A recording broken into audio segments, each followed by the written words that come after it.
Have you ever wondered? Hi, I'm Steve Wiley. Last weekend, I was at a UL Ragin' Cajuns baseball game, having a great time. And then about the bottom of the eighth inning or so, it started to rain. Not too bad at first, but, they were up and it was, the eighth inning, so I decided to head for my car. Well, by the time I got there, it was raining cats and dogs. And that brings us to this week's subject. Have you ever wondered where the phrase raining cats and dogs comes from?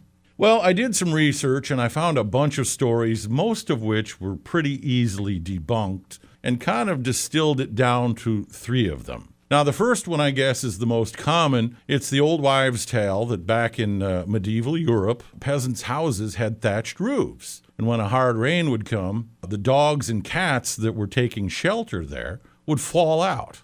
Now, that's not very plausible if you stop and think about it, because a rain that hard would destroy the roof itself. Now, I like this second one. It goes back to Norse mythology. Odin, of course, was the god of storms, and the gates of Valhalla were guarded by dogs. The Norsemen loved their dogs.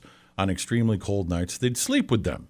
And Norse mythology has that witches take the form of cats. So, of course, the fights between the dogs and cats would bring on violent rainstorms, hence the phrase raining cats and dogs. But this last one, the one that seems really the most plausible, is also pretty disgusting.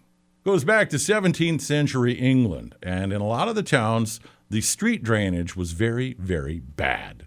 And of course, these weren't the neatest, cleanest people in the world to begin with. So when a hard rain would come, the streets would flood and literally become rivers flowing with garbage, sewage, and the carcasses of dead cats and dogs. Pretty gross, huh?